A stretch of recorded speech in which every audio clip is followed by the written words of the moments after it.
Should have had the cameras going in there. Guys, everybody roots for Charlie. I mean, he's just one of those guys that comes to work every day. He shows up an hour before practice. He's shooting in a dark gym before anybody else shows up, and just it's easy to root for a guy like that puts in the time. And it's fun anytime you can do something like that. Charlie got a little emotional. Shoot, I got a little emotional talking to him in there one-on-one, and then telling the team, and you could just see it. You saw Charlie's hair was all over the place. He had scratches on him. I mean, guys jumped him, and pretty exciting. It's an exciting day for Charlie, an exciting day for our program. What do you like about what he brings you on the floor? Well, Charlie just, he brings that energy and the hustle. For a guy that scored 1 point in the game to go out and have the type of impact that he had against Iowa, says everything you need to know. He can impact winning, without making shots, and that's a great quality in a player.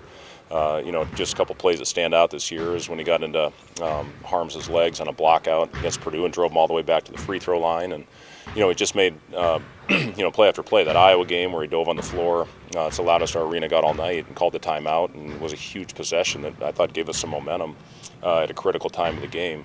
So just to see him out there, bonding with his teammates, playing out there early in the scout team, and just how he's worked his way up, it's been really fun to see. When it comes to building a program, how much does having a foundation guy like that does all of those little things, isn't worried about his numbers, I mean, just as far as creating the type of culture you're looking for? Yeah, we've been blessed to have 3 great walk-ons with not only Charlie but with Jace Piakowski and Brett Porter, who are both redshirting this year. Those guys come to work every day. I'm the father of a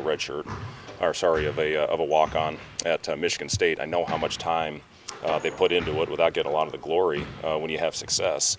Those guys put as much or more time in than anybody else because they have to learn the other team's plays, and they have to go out and execute it. And if they don't run it right, the coach that's in charge of the scout chews their ass. So, it's an important position for those guys to go out there, and, they take pride in it as well to get these guys better and know their time eventually will come. You got Delano and Derek and Shamil sitting out as well, and it's fun to see that team play. Those guys have done a really good job, but when this scholarship became available with Samari's transfer, it really was a no-brainer. With Charlie, the way that he's gone out there and competed every day and done everything that we've asked of him and made a big impact on this team. What was the trigger for you? Like, what made you? I mean, have you been thinking about it for a while? And if you had been, what was the one thing or thing that made? We did.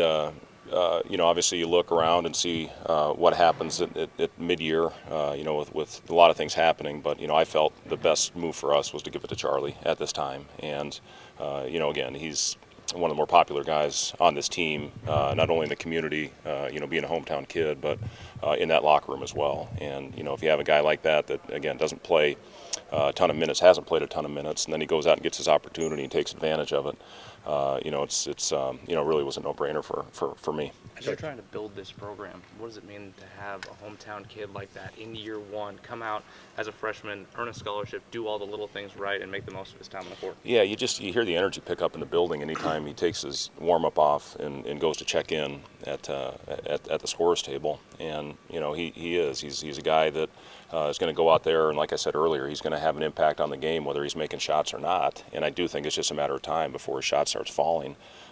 He's an excellent shooter, and once he hits a couple, I think he's going to be off and running. Did you know much about Charlie before your arrival here, and how did that process go with you getting familiar with him? And he even reminded us that when he got here, wasn't full go because he was coming off of surgery. Yeah, he was coming off the ankle surgery. I'd heard a lot about him just as far as winning the state championship last year and doing it while injured. I talked to Coach Spichka from Pius. My boys are playing there. We're very fortunate to be playing there and going to school there. And I did talk to him about Charlie, and he said his best basketball is definitely in front of him because he played on really on 1 foot for a lot of that season last year with the spurs that he had in his ankle.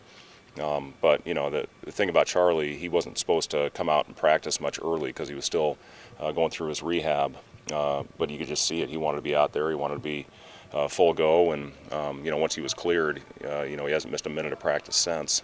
I didn't know a ton about him. Obviously, you get pretty consumed in your own line of work where I was. But when I got here and saw his work ethic, I knew that he had a chance to be a very good player. How has Gervais responded since that game? He's been good. He had good practice yesterday, had a good practice again today, had good energy in practice today. And that's what it's all about right now. Just continuing to try and stay as positive as possible through a tough time, and if your name is called, to go out there and make the most of it. What do you need to see from him for him to kind of get back in that rotation? Well, it's just going out there, and again, it's a long season. We have 16 regular season games left. They're all going to be extremely difficult games, and just go out there and keep working. That's what you have to do. Believe me, I was a guy that was in and out of a lot of rotations, more out than in, to be honest with you. But it's just always preparing yourself and being ready, and that's what we're going to continue to stress.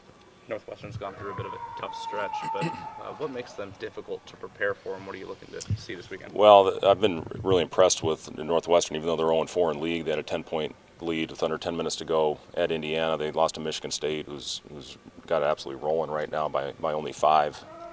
They played on the road at Minnesota, tough, and I thought they really battled at Purdue. So it's a team that has gone out there. They're a very high IQ team.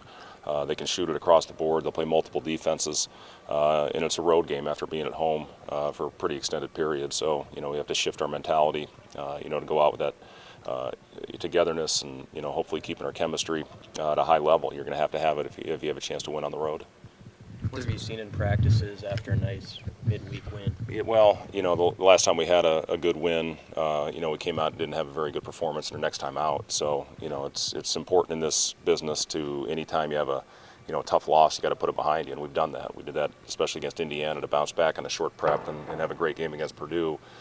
Same thing holds true when you have a big emotional win like we had the other night. You have to find a way to enjoy it and then put it behind you quickly, because another one's coming very soon, and we have to come out with great intensity, great energy, because I know Northwestern will tomorrow night. Circling back to Charlie one more time, that was maybe a little off the wall, but do you see a little bit of yourself in him, in the way that he handles himself on and off the court, personality-wise, demeanor?